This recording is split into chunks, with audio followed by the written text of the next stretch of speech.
Dr. Amanda Miller rubbed her tired eyes as she stared at the display screen for the 13th hour straight. Something about the data from the Deep Space Monitoring Array wasn't adding up. The asteroids she'd been tracking through the Kuiper Belt were breaking every known law of celestial mechanics. "Computer, run pattern analysis Delta 7 again," she commanded, taking another sip from her long cold coffee. The holographic display shifted, showing the trajectories of what should have been simple space rocks. But these rocks were making course corrections. Her phone buzzed. A text from her sister. "Amanda, you're missing Tommy's birthday party." She glanced at the time, 7:43 p.m., and sighed. Another family event sacrificed to science, but she couldn't walk away, not when she was this close to something groundbreaking. The main screen flashed red. New data from the European Southern Observatory had just arrived, and it confirmed her worst fears. These weren't asteroids at all.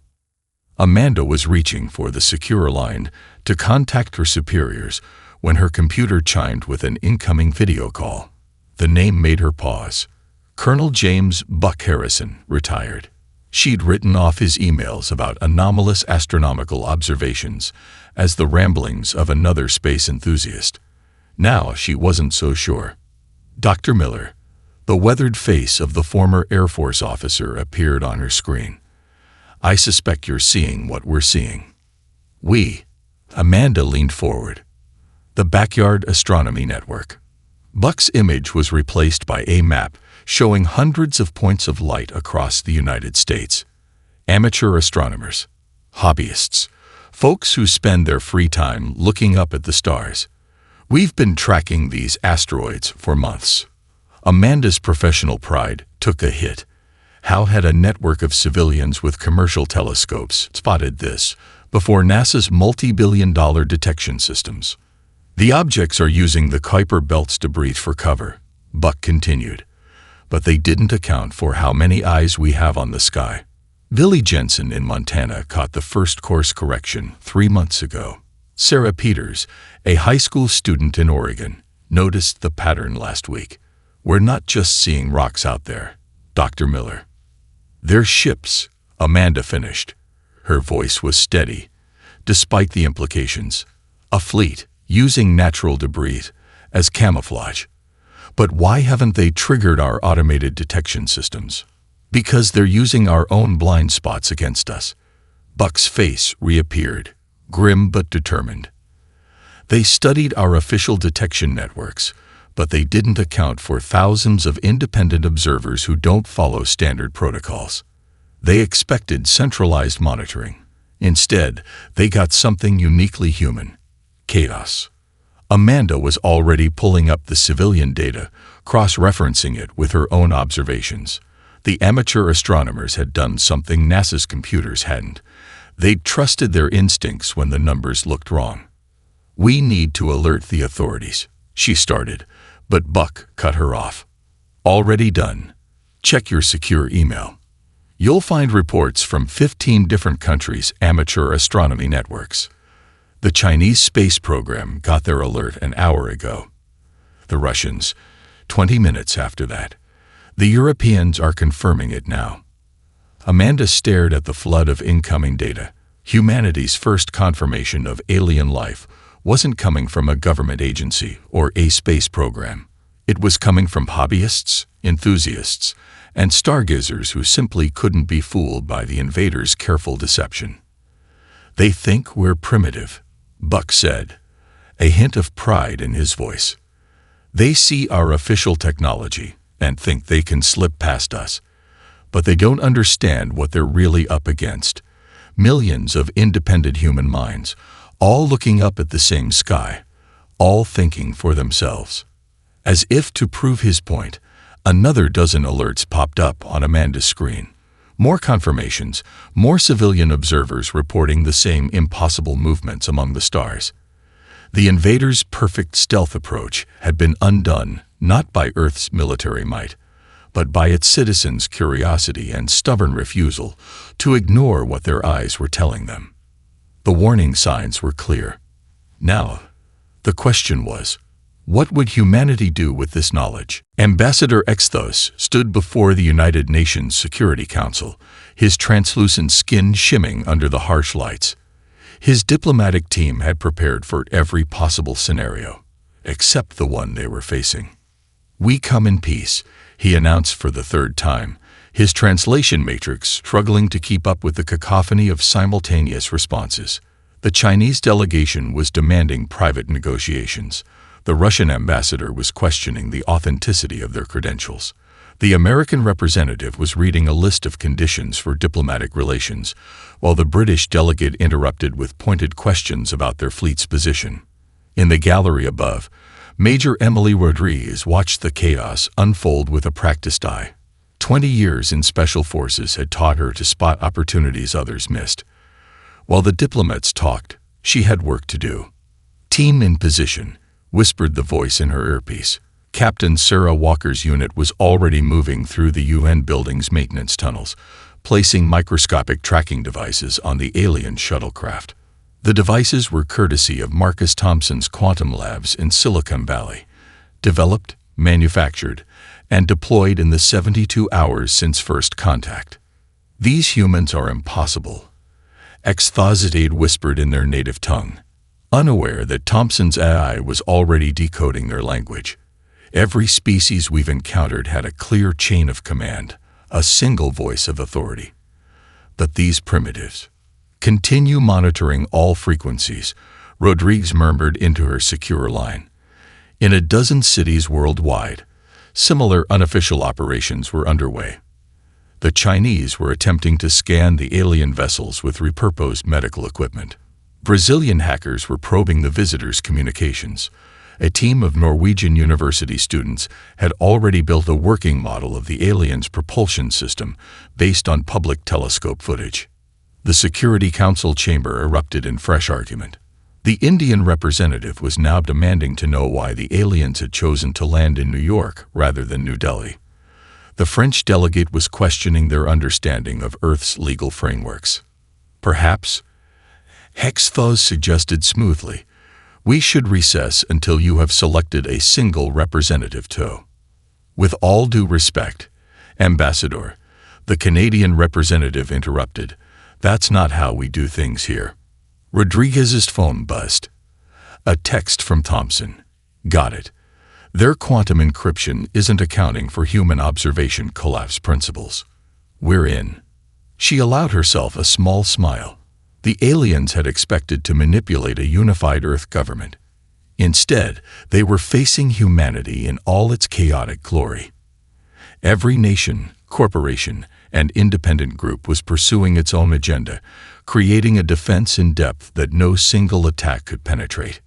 "Sir," one of Exthos's junior diplomats approached with obvious concern, "we're detecting unauthorized access attempts across multiple frequencies. The humans are. They're all trying different approaches simultaneously. Our security protocols can't adapt fast enough." Rodriguez watched Exthos's translucent skin flush with what she assumed was frustration. The alien diplomat had walked in expecting to manipulate a single system. Instead, he was trying to herd cats. Millions of them, all moving in different directions. "Team 2 reports success," Walker whispered in her ear. "Trackers planted on all 3 shuttles. Thompson's quantum network is receiving data." The aliens didn't realize it yet, but their careful diplomatic mission was already compromised. Not by any official action, but by countless independent initiatives. Thompson's teams were cracking their codes. University labs were analyzing their technology. Amateur radio operators worldwide were mapping their communications networks. Exthos raised his hands for silence, his translator struggling to project over the deliberate chaos of human diplomacy. "Please," he attempted, "we must establish proper protocols." "Ambassador," the Mexican representative smiled politely, "I'm afraid you'll find that Earth has as many protocols as it has people. Perhaps you'd like to address our concerns individually." Rodriguez could almost see the moment Exthos realized the truth. The aliens' carefully crafted diplomatic strategy, designed to manipulate a unified planetary government, was useless against humanity's greatest strength, its stubborn refusal to act as one. "Status report," she whispered, knowing that similar operations were running in parallel across the globe. "How many of their systems have we penetrated?" "All of them," Walker replied with quiet pride. "Turns out when you try to defend against everything, you defend against nothing." They never saw us coming because they couldn't believe we'd try so many different approaches at once. The first battle for Earth was already won, and the aliens didn't even know they were fighting it yet. Lieutenant Jake Sullivan crouched behind a rusted Chevy pickup, his Marine unit silently watching the alien dropship descend toward what their intel suggested was the Pentagon. He checked his watch and smiled. In exactly 2 minutes, the Concordat would learn their first lesson about human ingenuity. "All units hold position," he whispered into his comms. The aliens' ground forces were deploying with mechanical precision, their formations perfect, their movements synchronized. They hadn't noticed that they were attacking the elaborate hologram projected over an abandoned drive-in movie theater in rural Virginia. The real Pentagon had been evacuated 3 days ago.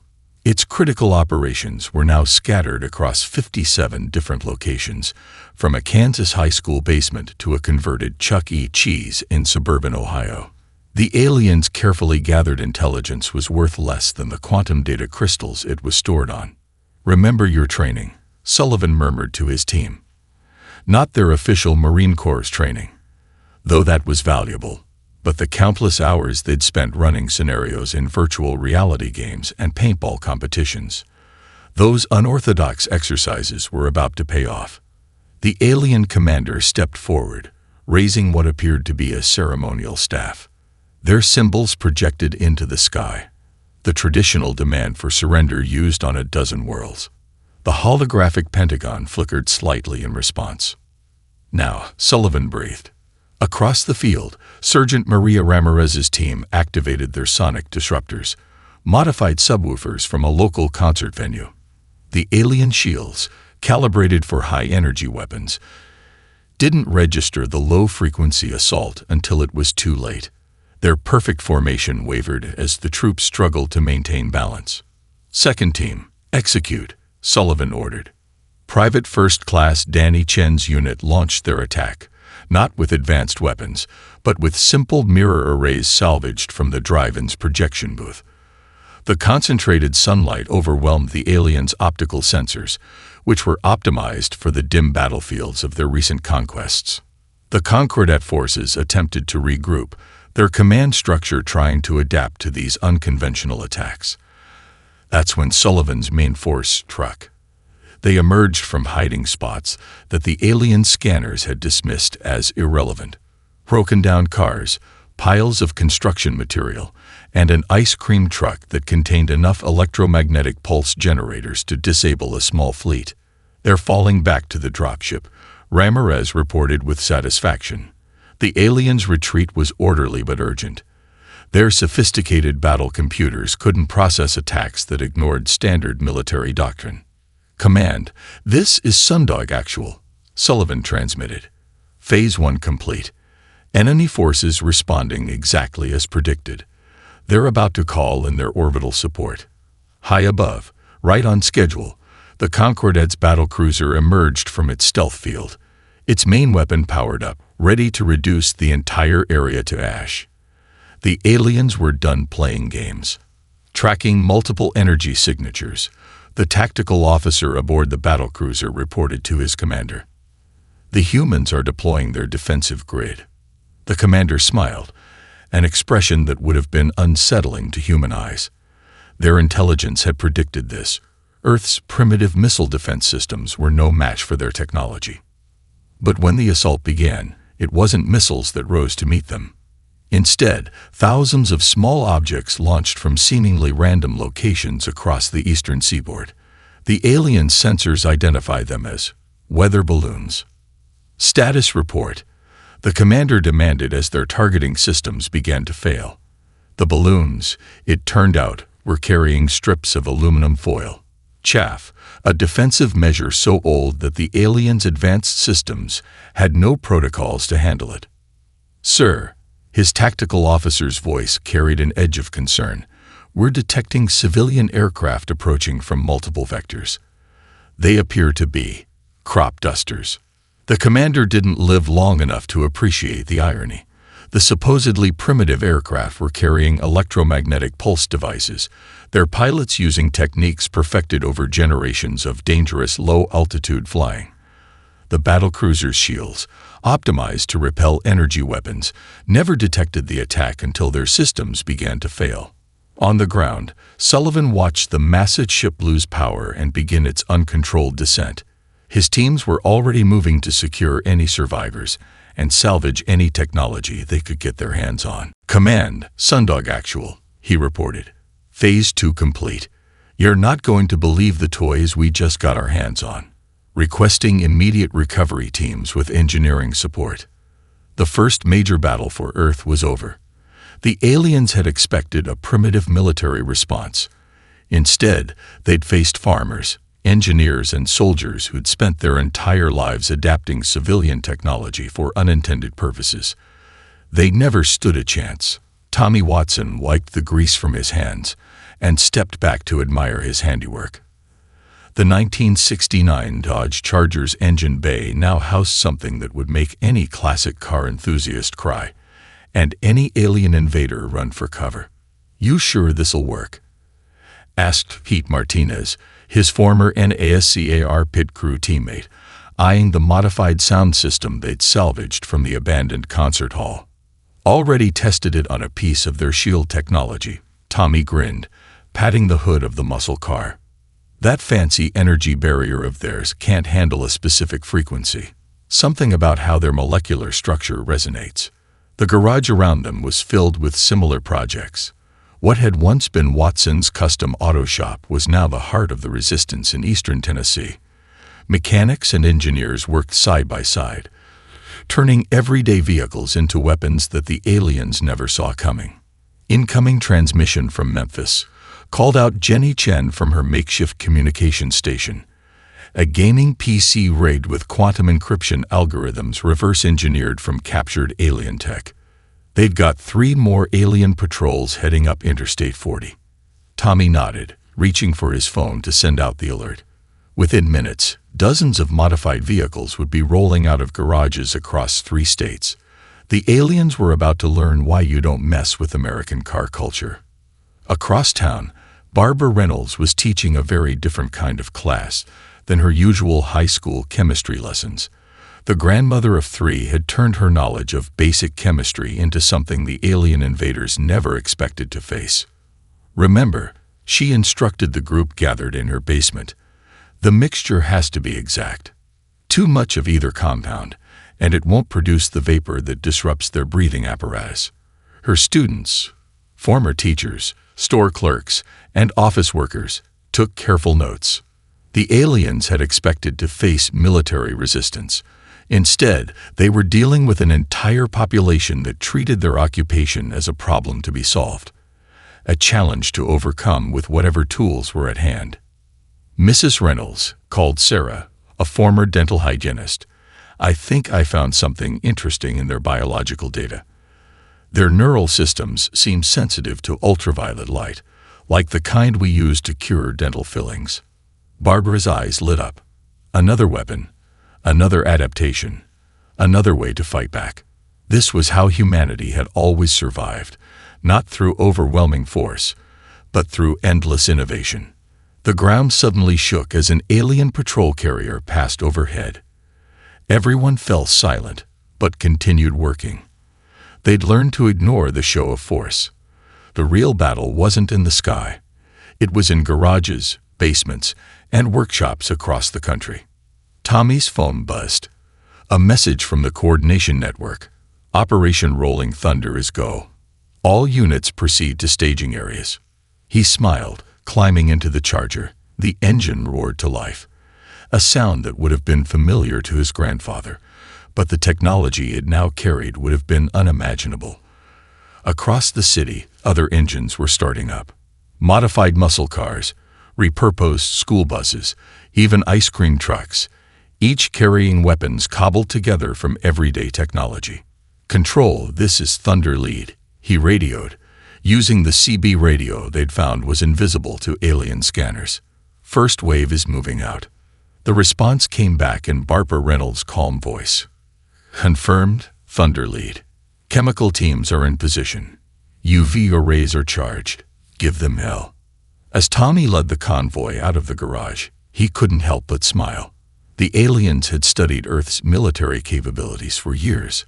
They knew all about our tanks, our planes, our missiles. But they hadn't counted on our mechanics, our teachers, our dentists. They hadn't realized that every human was a potential warrior, every civilian skill a possible weapon. Remember, people, he broadcast to the convoy, just like we practiced. They'll be expecting military tactics. Let's show them how we do things down here. The thunder of engines echoed through the streets as the most unusual assault force in human history moved out. The aliens were about to learn that humanity's greatest weapon wasn't its military.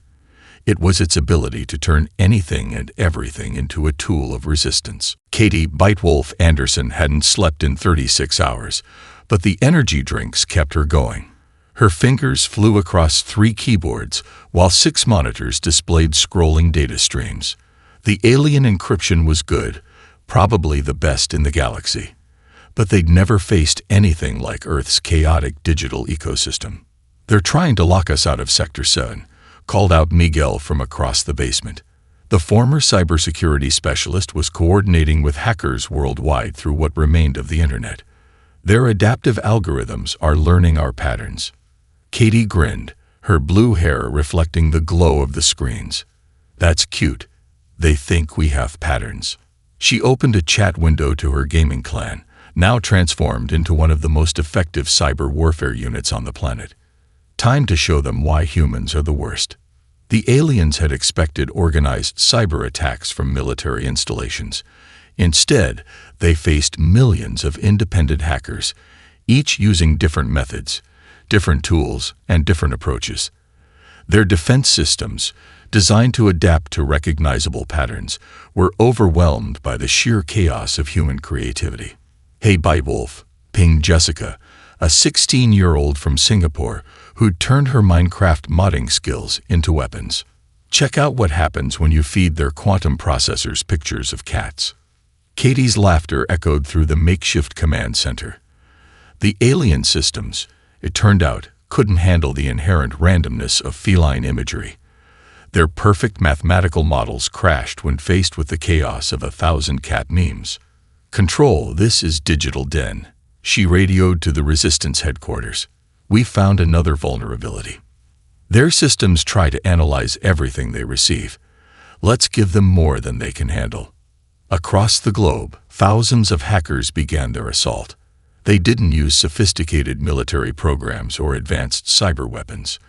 Instead, they deployed the skills learned from years of gaming, coding, and dealing with Earth's own digital chaos. They're trying to trace our location, Miguel warned, watching as alien scan patterns shifted. Let them, Katie replied, launching another attack. Every time they find one of our nodes, they'll face something new. Remember what we learned from running raid guilds. The alien cybersecurity forces were discovering a harsh truth. Earth's internet, hardened by decades of constant warfare between hackers, viruses, and security systems, had prepared humanity for this fight better than any military training could have. Multiple breaches detected in enemy communication networks, reported Sarah, a college student who'd turned her machine learning thesis into a weapon. They're trying to adapt, but their responses are too predictable. They expect us to follow cyber warfare protocols. Katie's fingers danced across her keyboard as she coordinated the global effort. Protocols are for people who can't improvise. Launch Operation Chaos Stream. Across the planet, millions of civilians joined the digital battle. Gamers used bot detection avoidance techniques to slip past alien firewalls. Cryptocurrency miners repurposed their rigs to crack alien codes. Social media moderators, experienced in detecting patterns of behavior, predicted and countered alien responses. Their main defense grid is starting to fracture, Miguel announced, his voice tight with excitement. They can't tell which attacks are real, and which are decoys anymore. Katie pulled up her special weapon, a program she'd written based on her experience with randomized loot drops in games. Time to show them why humans are the galaxy's best chaos agents. The program launched, and across the alien network, their perfectly ordered systems faced something they'd never been designed to handle: human randomness. Every attack was different, every approach unique, every solution unexpected. Digital den to control, Katie reported, watching as alien systems crashed across their monitors. Phase 5 complete. Their communication network is compromised. They're operating blind. As she leaned back in her chair, Katie couldn't help but smile. The aliens had prepared for everything except humanity's greatest weapon: its ability to turn even its technological disadvantages into strengths. Their perfect, orderly systems never stood a chance against a species that had turned digital chaos into an art form. "Send word to all nodes," she instructed her team. "Tell everyone to keep doing what they do best, being unpredictable. The aliens want patterns. Let's show them why Earth's internet never needed them." Mike O'Donnell stood in the rain, staring at the crashed alien cruiser that had plowed into the abandoned Packard plant in Detroit. 20 years as a military engineer, followed by 15 in the auto industry, had prepared him for this moment.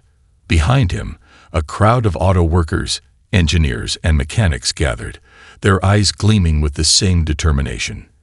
"All right, people," he called out, pulling on his work gloves. "We've got 6 hours before their recovery teams arrive. Let's show them what Detroit innovation looks like." The group moved with practiced efficiency. Production line workers who could strip down an engine in minutes now turned their skills to alien technology. Engineers who'd spent careers optimizing fuel efficiency now puzzled over gravitational drive systems. "Mike," called Sandra Martinez, former head of R&D at Ford, "you need to see this. Their power distribution system, it's similar to the hybrid drive we were developing last year." He jogged over, ducking under the ship's exposed conduits. She was right. The alien technology was advanced, but the underlying principles were familiar. More importantly, they had weaknesses that Earth's engineers had already solved. "They're using a centralized power grid," he noted, tracing the glowing circuits. "No redundancy, no backup systems. They never expected anyone to mess with their tech." Sarah Chen, who'd been working on experimental combat vehicles before the invasion, was already sketching modifications. "We can adapt our electromagnetic shielding to their power systems, make them more resilient, more efficient." "And more dangerous," Mike added with a grin. "Get me everything you can salvage from the weapons systems. We're going to give our vehicles some new toys." The next few hours were a blur of activity. The aliens had expected humans to be overwhelmed by their technology. Instead, the engineers treated it like any other system to be improved upon. They didn't just copy the alien tech, they made it better.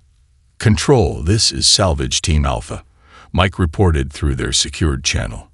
"You're not going to believe what we've got. Their anti-grav systems can be modified to work with our existing vehicle platforms, sending the specs now." Within hours, the first prototypes were rolling out. A-10 Warthogs retrofitted with alien shield technology.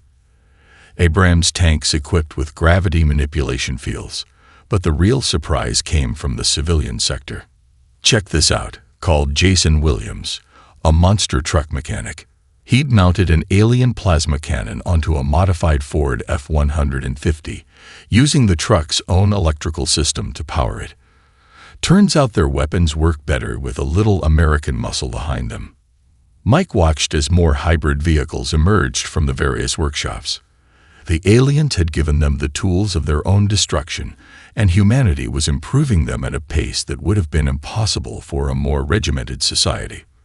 "We've got incoming." The warning came from their spotters.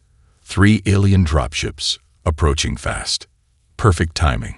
Mike grinned, climbing into the lead vehicle, a Chevrolet Silverado that now housed enough alien weaponry to take down a small fleet. "Let's show them what happens when you give humans new toys to play with." The battle was brief but spectacular. The aliens, expecting to find primitive scavengers, instead faced vehicles that used their own technology in ways they'd never imagined.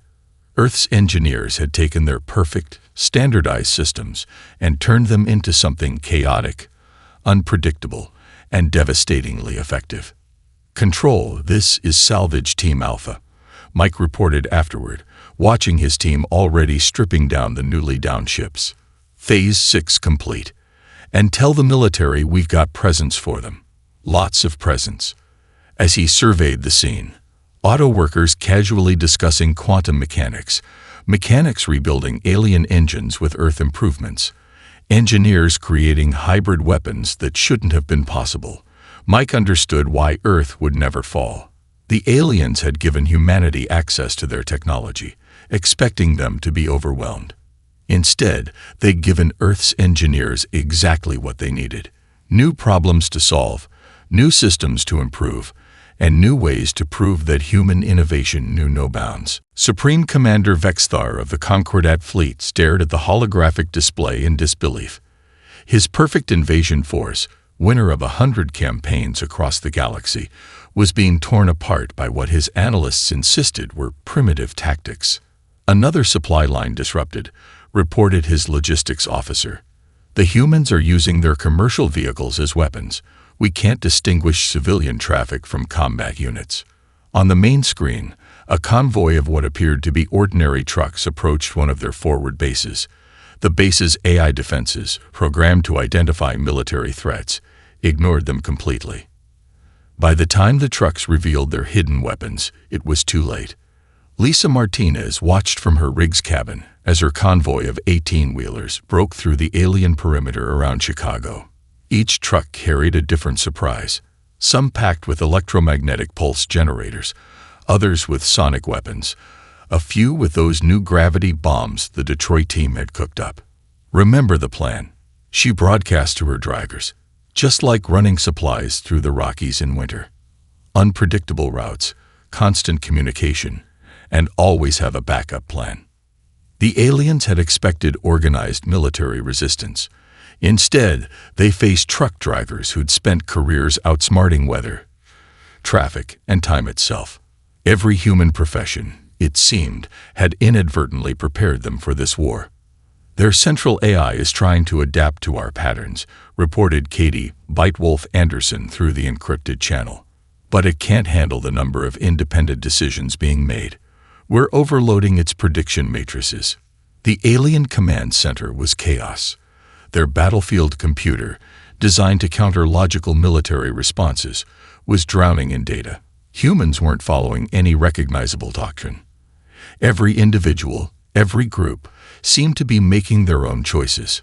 "They're using social media to coordinate," an alien analyst reported incredulously. "But not through any central authority. They're sharing ideas, trading tactics. Each group is modifying others' successful strategies." Commander Vexthar watched as another perfect formation crumbled. His forces, trained to fight as a unified whole, were being picked apart by countless small units acting independently. The humans had turned their greatest weakness, their disunity, into an incomprehensible strength. "Fall back to secondary positions," he ordered. But even as he gave the command, he knew it was too late. Lisa's convoy had reached downtown Chicago. The alien cordon, focused on defending against traditional military attacks, had no protocol for dealing with civilian vehicles used as weapons platforms. Their energy shields, calibrated for high-powered weapons, failed completely against the improvised devices the humans had cobbled together. "This is Red Dog Actual," she reported as her trucks split up to attack multiple targets. "Phase 7 initiated. Give them hell, people." Across the city, other civilian groups joined the attack. Construction workers used their equipment to breach alien barricades. Emergency services personnel, intimately familiar with the city's infrastructure, appeared from underground tunnels and hidden passages. Even the local pizza delivery drivers contributed, their unmatched knowledge of shortcuts and back alleys making them perfect scout units. In his command center, Vexthar received the final report that sealed their fate. "Sir, we've lost predictive capability. The human attacks. They're not following any pattern we can detect. Our combat algorithms are useless." The mighty Concordat fleet, which had conquered a dozen worlds through perfect coordination and overwhelming force, was being defeated by humanity's chaos. Every human they failed to predict became another point of failure. Every civilian skill they dismissed became another weapon against them. "Command, this is Chicago Actual," Lisa transmitted as the alien forces began their retreat. "The city is clear, and you won't believe what they left behind for our engineers to play with." As she watched the alien ships flee into the night sky, Lisa understood what they'd failed to grasp. Humanity wasn't strong despite its chaos. It was strong because of it. Every human was a potential warrior, every skill a possible weapon, and no amount of advanced technology could predict what a species that thrived on chaos would do next. The Seattle underground bunker was surprisingly cozy, considering it had been hastily converted into a shelter during the invasion. Ms. Rachel Thompson stood before her class of 20 students, continuing their history lesson despite the distant sounds of alien ships retreating from Earth's atmosphere.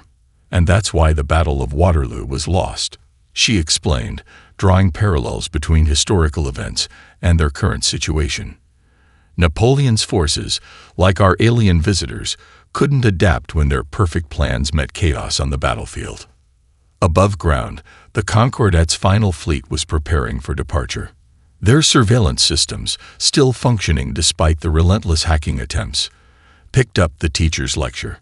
Supreme Commander Vexthar listened, finally understanding their catastrophic failure. "Our preliminary after-action report is ready, sir," his executive officer announced, handling him a data crystal. "Though I doubt the High Command will believe it."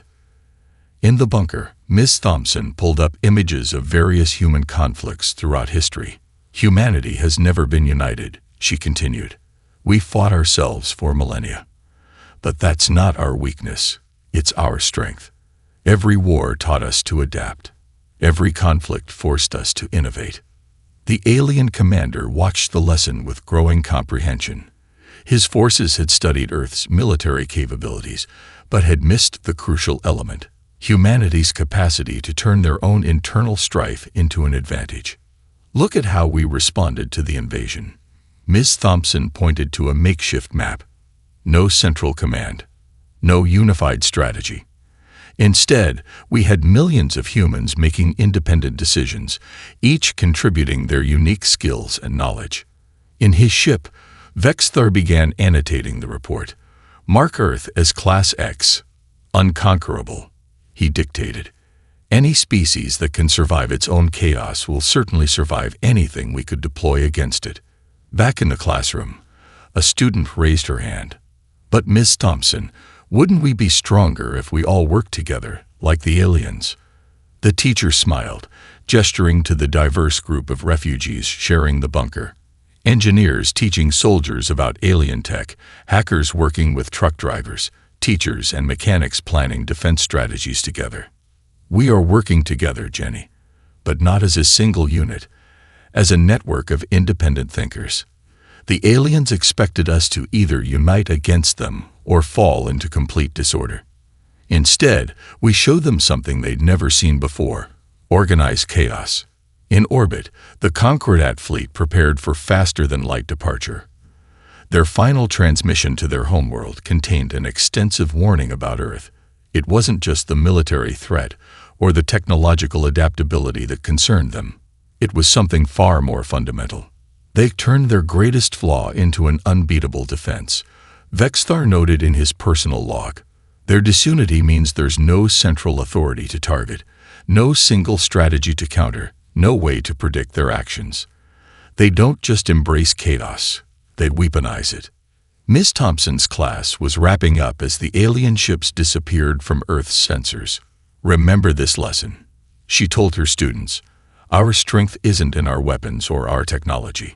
It's in our diversity, our adaptability, and our stubborn refusal to all think alike." The bunker's alert system chimed with an all-clear signal. As people began preparing to return to the surface, Miss Thompson added one final note. The aliens came expecting to find a primitive species divided against itself. Instead, they found something they'd never encountered. A civilization that thrives on chaos, that turns discord into strength. And that proves that unity doesn't require uniformity. Outside, humanity was already beginning to rebuild, but differently than before. The invasion had taught them something about themselves. They didn't need to unite under one banner or speak with one voice. Their cacophony of ideas, approaches, and solutions wasn't a weakness to overcome. It was the very thing that made them unbeatable. The stars above Earth seemed to shine a bit brighter that night, as if acknowledging a fundamental truth. Any species that could survive itself could survive anything the galaxy might throw at it. Earth wasn't just unconquered, it was unconquerable.